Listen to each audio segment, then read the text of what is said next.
اللہ تعالیٰ نے یہ جو وقار ہے اور سکون اور اطمینان اور ٹھہراؤ اور بڑا اپنے آپ کو رکھنا، یعنی ٹھہرو اور رکھ رکھاؤ جسے کہتے ہیں ہم اپنے مینرز کے اندر، اس کو اتنی اہمیت دی ہے کہ نماز کے اندر اگر آپ نماز کے لیے لیٹ ہو رہے ہیں تو اللہ تعالیٰ نے، یعنی نبی صلی اللہ علیہ وسلم نے ہمیں حکم دیا ہے کہ نماز کے لیے بھاگ کے نہ جاؤ. حالانکہ دین اللہ کا حکم ہے، نماز سے بڑی امپورٹنٹ کیا چیز ہو سکتی ہے، لیکن ہمارا دین کیا کہتا ہے کہ نماز کا ٹائم آپ کے سامنے رکعت نکل رہی ہے تو میں بھاگ کے جاؤں.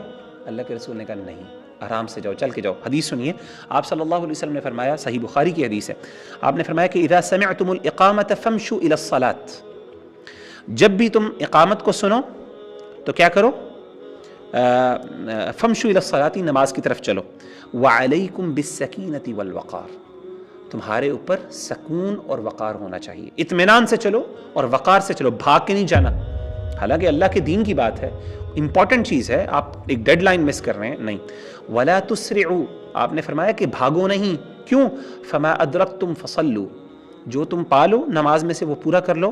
وما فاتکم فاتموا، اور جو تم سے نماز رہ جائے اس کو پورا کر لو. تو کہنے کا مطلب یہ ہے کہ امیجن کریں کہ اس چیز کی اہمیت ہمارے دین نے اتنی زیادہ دی ہے کہ ایون نماز کے لیے بھاگ کے جانے سے منع کیا اور کہا علیکم السکینہ والوقار. طالب علم جو ہے اس کو بہت زیادہ سکون اور وقار، یعنی اس کی پرسنالٹی کے اندر بہت اطمینان، ٹھہراؤ اور بڑی جو ہے نا جسے کہتے ہیں مہذب تہذیب نظر آئے اس کے اندر. اور آبویسلی میں کہتا ہوں کہ یہ صرف ریلیجس نالج کے لیے نہیں بلکہ کسی بھی نالج کے لیے، آبویسلی کسی بھی، اگر آپ آبویسلی پڑھے لکھے اور ان پڑھ کے اندر ہم فرق کیسے کہتے ہیں، ہم کہتے ہیں یہ بندہ بڑا مہذب ہے، بڑا پڑھا لکھا آدمی. کیسے پتہ چلتا ہے؟ بات کرنے کے سٹائل سے، مسکرانے کے سٹائل سے، لوگوں کے ساتھ ڈیلنگ کرنے کے انداز میں.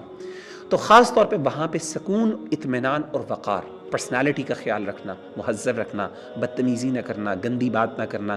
اور میں خاص طور پہ اپنے اسٹوڈنٹس کو کہتا ہوں، خاص طور پہ میں چونکہ یونیورسٹی میں پڑھاتا ہوں اور الحمدللہ اللہ نے مجھے موقع دیا کہ میں MS لیول، MPhil لیول کے اسٹوڈنٹس کو بھی پڑھاتا ہوں، اللہ کا شکر ہے. تو کئی دفعہ ایسا میں نے دیکھا ہے کہ ایون دو بڑے میچور ماشاءاللہ اسٹوڈنٹس ہوتے ہیں اور وہ مذاق کرتے ہیں، بہت گندا اور گھٹیا مذاق کرتے ہیں. اور ایسے تو میں ہمیشہ ان کو کہتا ہوں، مطلب بعض اوقات مذاق حرام، یعنی ایسی کوئی گندی گالی نہیں ہوتی، لیکن مذاق اس انداز کا ہوتا ہے، کسی کو مثلا جوتا مار دینا، کسی کی کرسی کھینچ لینا، کسی کو جو ہے نا تھپڑ زور سے مار دینا.